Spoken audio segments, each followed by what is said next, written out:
প্রথমে আমি একটা কথা বলতে চাই, গণতন্ত্র হলো দ্য নিউ ওয়ার্ল্ড অর্ডারের একটা অংশ ছিল, পার্ট ছিল, এবং সেভাবেই কিন্তু দুনিয়াটা চলতেছিল এতদিন। এখন এই দ্য নিউ ওয়ার্ল্ড অর্ডারের এই পার্টটা, অর্থাৎ যা গণতন্ত্র আছে, ডেমোক্রেসি, এটাকে তারা এখন বিলুপ্ত করতে চায়, করে তারা একটা একমুখী শাসন ব্যবস্থা কায়েম করতে চায়। তারা এটা বোঝাতে চায় যে গণতন্ত্রের শাসকগণ দুর্নীতিবাজ, তারা খারাপ। হ্যাঁ, অবশ্যই খারাপ, এটা তো তাদেরই সৃষ্টি। এখন তারা গণতন্ত্রকে বিলুপ্ত করে নতুন এক শাসন ব্যবস্থা প্রতিষ্ঠিত করতে চায়। তো তারা কেন এটা চায়?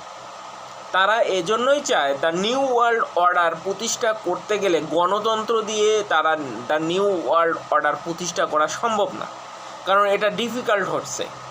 কেন ডিফিকাল্ট? কারণ জনগণ তাদের মতামত ব্যক্ত করে ভোটাধিকার প্রয়োগের মাধ্যমে সরকার নির্বাচিত করে, এবং সেই সরকার যদি তাদের মন মতো না হয় তাহলে তাদের সমস্যা হয়।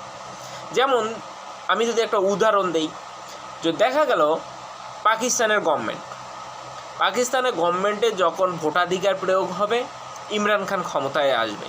ইমরান খান যখন ক্ষমতায় আসে তখন ইমরান খান মার্কিনীদের বিরোধিতা করে। তো সে তো শুনবে না, দ্য নিউ ওয়ার্ল্ড অর্ডারের কথা শুনবে না। এজন্য করলো কি, তারা ইমরান খানকে অনেক জনমতামত থাকার পরও তাকে জেলে ভরল, সে কিন্তু জেল খাটতেছে। তো এই যে বিষয়গুলো তারা দ্য নিউ ওয়ার্ল্ড অর্ডারের মধ্যে প্রতিষ্ঠিত করতে চাচ্ছে, এবং নতুন একটা বিশ্ব তারা তৈরি করতে চায়, যে বিশ্বটা হবে সবাই একটা ছাতার নিচে আসবে এবং এককভাবে কন্ট্রোল করবে। এটাই হলো মূল উদ্দেশ্য।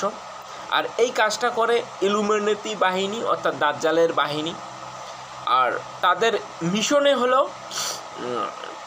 যে সরকার তাদের কথা শুনবে না তাদেরকে ফেলায় দেয়া, এবং ওর প্রেক্ষিতে একটা নতুন গভর্নমেন্ট তৈরি করা, এবং সেই সাথে তার বিরোধী দল তৈরি করা, নতুন কিছু তৈরি করা, এবং এটা দ্বারা জনগণকে আই ওয়াশ করা এবং জনগণকে বোঝানো যে এই সরকার তোমাদের এই রকম শোষণ, নিপীড়ন, নির্যাতন করতেছে, এইভাবে চলো।